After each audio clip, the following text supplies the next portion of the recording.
Hi, welcome to my channel Takniki Gyan Guru. In today's video, we'll talk about Kubernetes. So let's understand what is Kubernetes. So Kubernetes is an open source container orchestration platform that works like the conductor of your software orchestra, coordinating and managing all the containers smoothly across multiple computers. It automates tasks like starting, stopping, and scaling of your application, making them run smoothly even as demand changes. With Kubernetes, you can deploy and manage your application more efficiently, ensuring they run reliably and efficiently. It abstracts away the underlying infrastructure, allowing developer to focus on building and deploying application without worrying about the underlying infrastructure details. It was originally developed by Google and is now maintained by the Cloud Native Computing Foundation, sometime called CNFC. So we'll deep dive the Kubernetes, right? So as we discussed, right, it is open source platform where we can deploy our application, scale it, start stop our applications, right? And it is very reliable and efficient, right? We can scale our application as per our requirement. So let's deep dive more into the Kubernetes. So let's understand Kubernetes architecture. So how we can understand? First of all, we understand, and we'll take an example like we have the microservices, right? Like the inventories management system, where we have multiple, microservices. We divide into multiple microservices. Let's take an example of four microservices. Like first of all, we have the product service, and this product service manage product information such as name, description, price, and stock quality, right? This is one of the microservice. Another microservice is order service, where the order service handle the creation, modification, and retrieval of order placed by customer, right? And third one, that is user service, and the user service is basically manage user authentication, registration, and profile information. And fourth one is payment service, right? This payment service handle payment processing for order placed by customer. So these four microservices we have. It can be developed by any languages like Java, .NET, PHP, Node.js, React.js, combination of these, whatever, right? So it will create in different language the web applications. Maybe it has some front end application, web application. In the back end, we have the small microservices, and front end is also a microservices, right? So these four application we have as a small microservices, and these will be containerized, right, using the Docker. How we can containerize? First of all, this application will be built through some CI/CD tool like Jenkins, Azure DevOps, and many more CI/CD tools is available. So first of all, with these applications will be built in the process of CI/CD. It has some unit testing, functional testing, vulnerability testing, right? And then it will be containerized using the Docker, and then this Docker will be you know build and create an image from this application, and then these images will be saved to some image registry, right? From this image registry we'll pick this image and then deploy to the Kubernetes, right? So these are some four microservices. We will create this images, and then we will deploy. So how we will deploy? So first of all, in Kubernetes side we have the deployment. So deployment, we have to create a file like a YAML file. In the YAML file we have to define some of the things. This is the minimum required thing I have mentioned here in the deployment file, the deployment.yml, and any name you can give.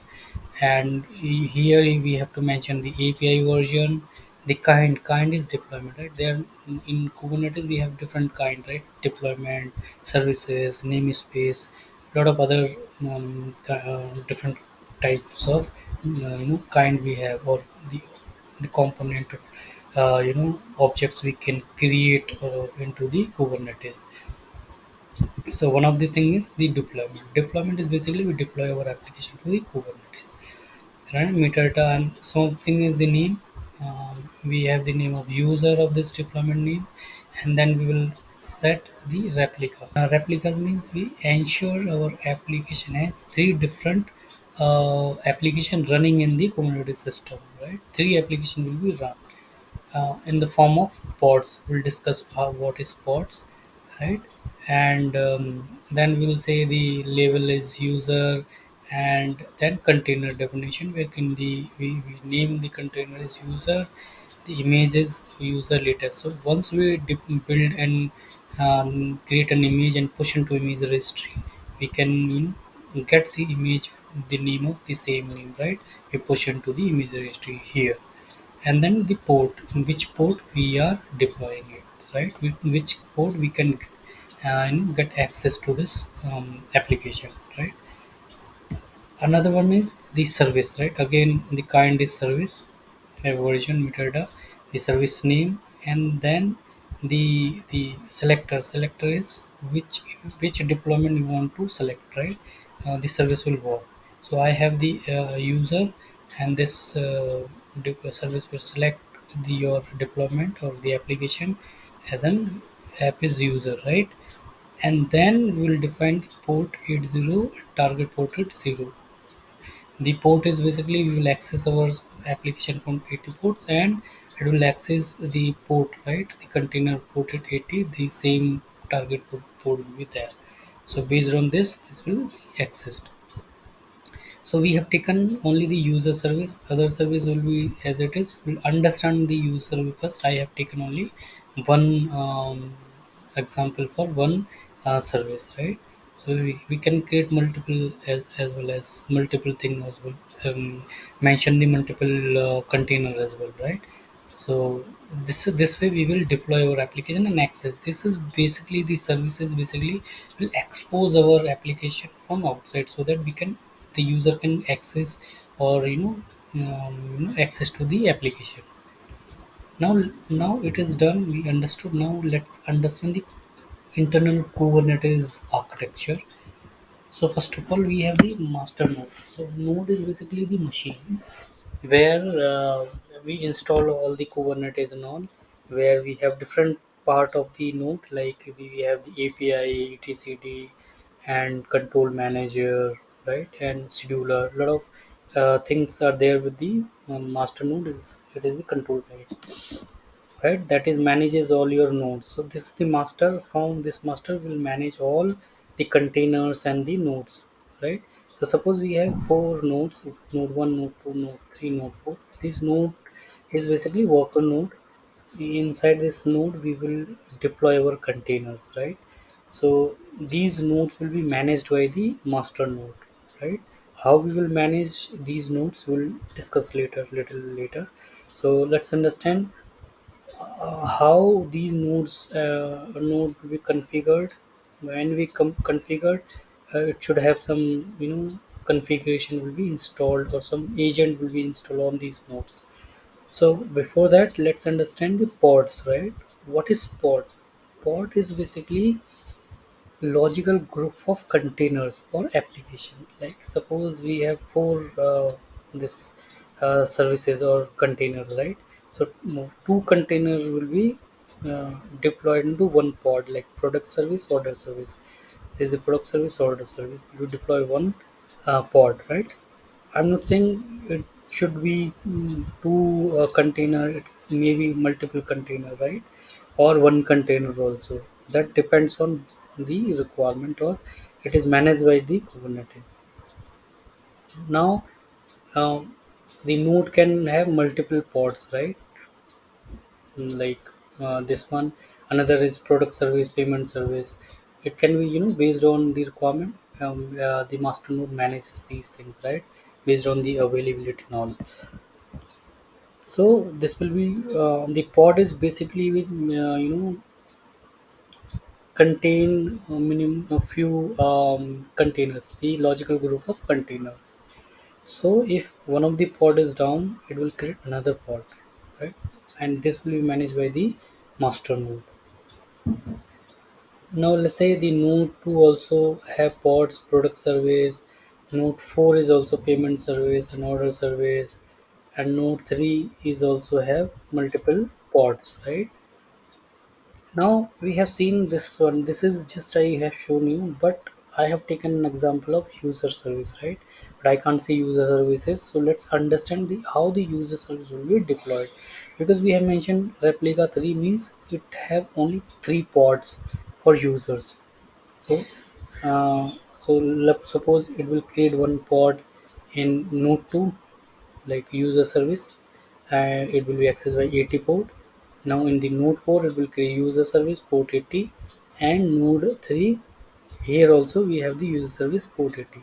So if you can see the node 3, we have one user service pod, and node 2 also we have one user service pod, and node 3 4 also we have user service pod. So these three pods, and how these will be accessed, these are the pod, and we will access these three pods through the services, right? So if any pods is down, other pods will be still uh, give the service to the end user. So uh, your it will be high available. In that case, it is high available where your pod is running in different nodes. If the node is also down, if one of the node is also down, then it will give service to another nodes also. It can also have two different pods in the same node also. That can also be possible, right? So it will manage by the master node. Now let's deep dive into the this and this whole thing will be uh, if you can see the service, right? The services will be exposed.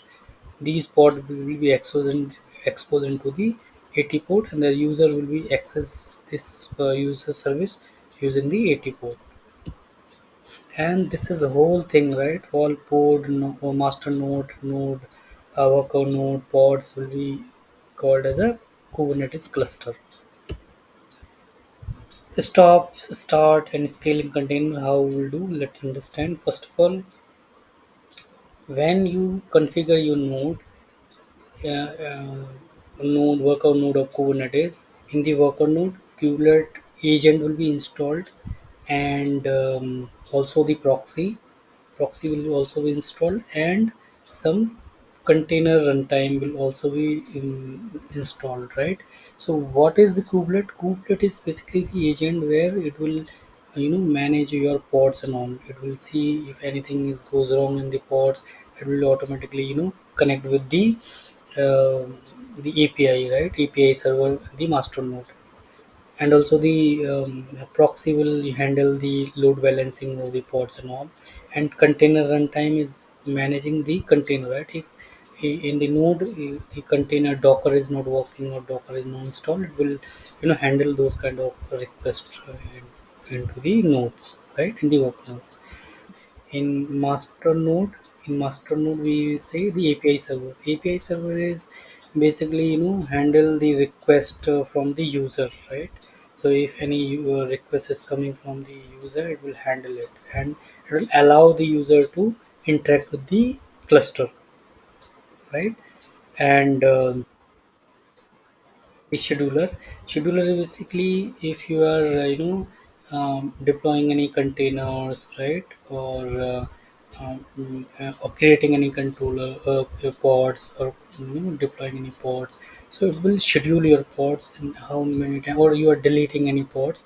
So it will schedule one or more containers to be deleted or created. Or suppose if something goes wrong in one of the pod, it will automatically schedule one more pod to be run, right?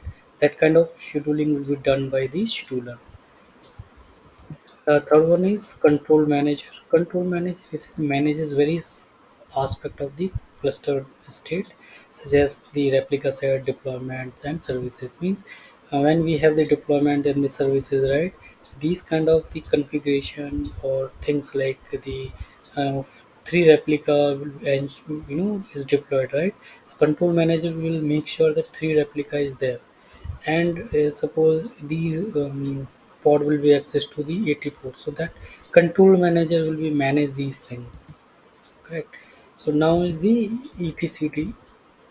Etcd is basically the key value pair storage, distributed value storage, that store all the configuration of the Kubernetes, right? This is done. Now let's understand Kubernetes history and features. So, what is the history of Kubernetes, right?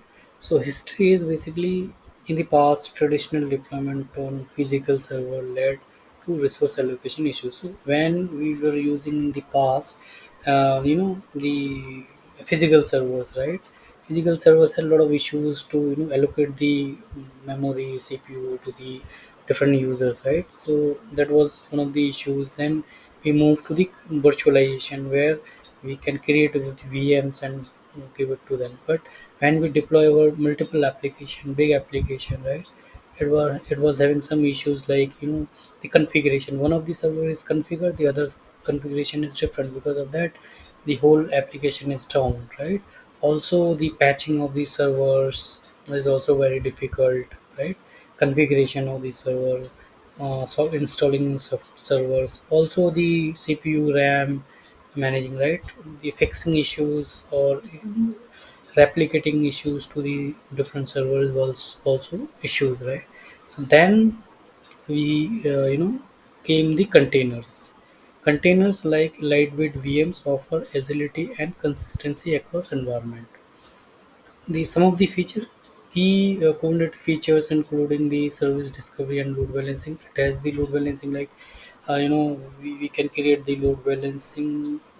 When we have the different pods, we can create a load balancer. Using the load balancer, we can access our pods, right? It will route the your request to different pods inside the Kubernetes cluster. The storage station, it will automatically create mount our storage. Like in the Kubernetes have very small data, right? If you want to have much more data to be allocate to the container, right? That is also possible through mount the storage. Automatic rollout means we can see if something goes wrong, or we say this is done, we can roll out with other container also. That can also be possible. Self-healing means if some of the application or pods are down, right, or it has some issues, it will discard this pod and create another pod for this. It will automatically heal your application. Secret and configuration management means we can create a secret, right? Give our secret value. We can manage our secret and configuration file into it. Just like we have to manage our um, secrets, like how we can give the passwords or tokens and all those, how we can manage using some environment variables, right? We can get this data from the environment variable using the secret and configurations.